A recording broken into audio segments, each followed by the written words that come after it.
Assalamualaikum warahmatullahi wabarakatuh. Waalaikumsalam. Salam sejahtera buat teman-teman yang berkeyakinan yang lain.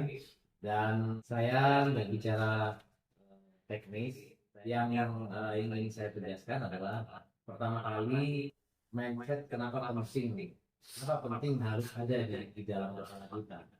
Karena mindset itulah yang akan memberikan rule-nya. Mindset akan mengatur track kita. Kalau kita sekarang ada di Sinarmas, maka yang mindset yang paling penting yang harus kita pahami adalah mau ngapain. Kedua adalah apa yang ingin kita capai dari Sinarmas, dan yang ketiga adalah keputusan apa yang perlu kita ambil.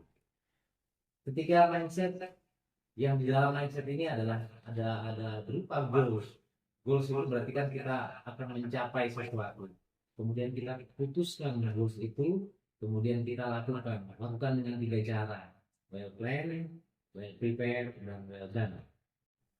Ketiga hal yang saya sampaikan barusan itu adalah sebenarnya secara teori. Secara teori itu tidak akan membawa kita kemana-mana sebelum kita sendiri akan melakukan itu.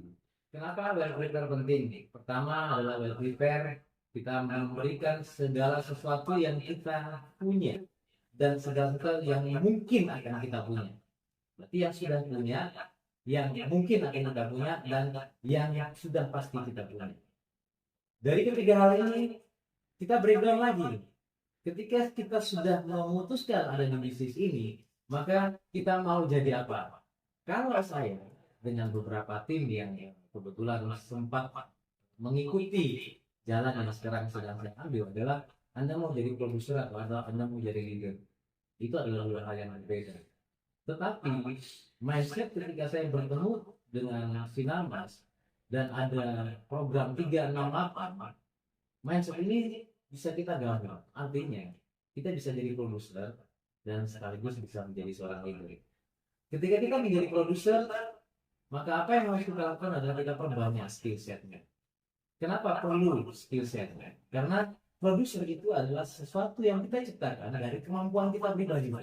Artinya hal-hal yang berhubungan sama produk, hal yang berhubungan sama cara kita berbicara, teknis, prospecting, bagaimana kita membuat orang lain mentransfer keyakinan kita bahwa asuransi itu penting. Saya contoh, ketika saya bicara sama seseorang, saya tidak pernah bicara tentang asuransi. Yang saya lakukan adalah beberapa pertanyaan yang orang akan menuju kata asuransi. Contoh, bisakah anak Anda keluar negeri sekolah tanpa asuransi? Pasti jawabannya tidak. Bisakah kamu kredit mobil, kredit motor tanpa asuransi? Tidak bisa. Bisakah Anda umroh, Anda haji tanpa asuransi? Tidak bisa. Jadi hal-hal penting yang berhubungan dengan sendi-sendi kehidupan kita saat ini itu sangat erat dengan asuransi. Sehingga arah yang ingin saya berikan kepada calon prospek saya atau calon nasabah saya adalah bagaimana kita menciptakan mindset yang sama, mentransfer keyakinan saya bahwa segala sesuatu Anda sadar atau tidak itu ada hubungannya dengan asuransi. Pertanyakan dua hal, apakah Anda punya motor? Punya, itu asuransinya ada. Anda setuju atau tidak setuju, asuransi pasti ada di situ. Anda punya SIM, Anda punya KTP, Anda punya apapun yang berhubungan dengan administrasi negara, itu pasti ada asuransi. Sehingga orang tidak akan pernah menghindar. Tugas kita adalah bagaimana caranya kita memberikan pengetahuan tambahan bahwa asuransi itu bukan hal-hal yang kita ketahui tanpa kita sadari, tapi ada asuransi yang bisa diketahui karena kita edukasi. Apakah itu? Di sini terlalu free kalau menurut saya. Jadi aneh kalau misalkan kita tidak bisa membuat sumber daya kita, ring satu kita, keluarga kita, family kita, teman-teman kita itu berikan hasil. Oke?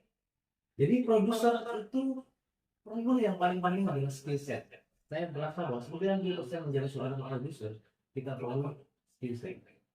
Sementara ketika Anda ingin menjadi seorang leader, nah ini hal yang berbeda. Leader, ketika kita bicara menjadi seorang leader, maka yang perlu kita pahami adalah tidak ada seorang pun orang yang mau mengikuti seseorang yang tidak punya tujuannya. Contoh, ketika saya ketemu sama mahasiswa, ayo mas ikut, pasti akan ada pertanyaan, mau kemana pak? Ya nggak tahu, ya ikut aja. Saya yakin 100% tidak ada yang mau.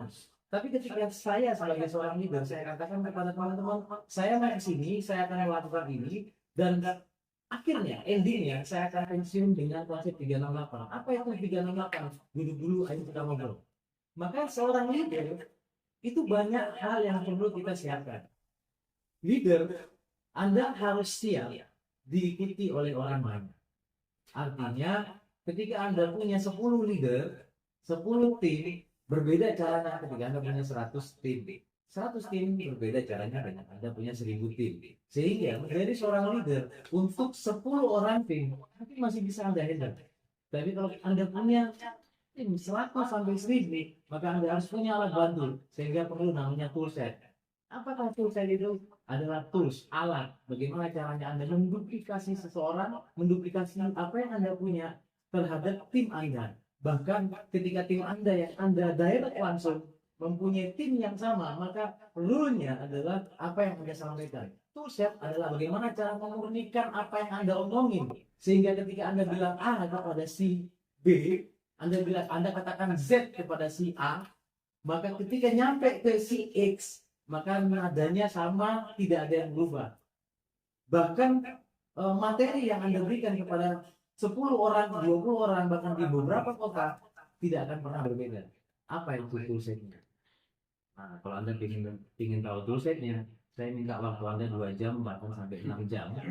Maka Anda perlu banyak konsultasi kepada leader Anda. Kenapa? Karena duplikasi itu terjadi karena banyaknya konsultasi. Nah, bagaimana cara konsultasi yang benar? Maka Anda harus percaya 100% seperti apa leader Anda. Ketika Anda mengetahui bahwa leader Anda adalah orang yang peduli sama Anda, peduli karena memang ingin membuat Anda berhasil, maka ikuti dia. Tapi peduli karena ada hal-hal lain yang diikuti di situ, maka Anda perlu bertanya dulu. Maka di bisnis, leadership seperti di Sinarmas, atau di network seperti di Sinarmas, Anda perlu cari leader yang memang punya komitmen. Dan bukan cuma komitmen, Anda harus perlu punya leader yang konsisten. Maka ketika Anda sudah punya, apa yang Anda lakukan? Anda harus teachable. Apa teachable? Ya mau diajarin. Jangan penuhin botolnya, jangan penuhin gelasnya. Anda harus berani mengatakan bahwa saya tidak tahu, maka berilah saya pengetahuan. Yang kedua adalah bagaimana caranya saya menjadi akuntabel.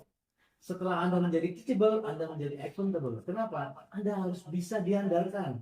Karena hidup upline Anda itu bukan buat Anda. Anda harus punya kemampuan untuk mengajarkan hal yang sama kepada tim Anda. Itu namanya duplikasi.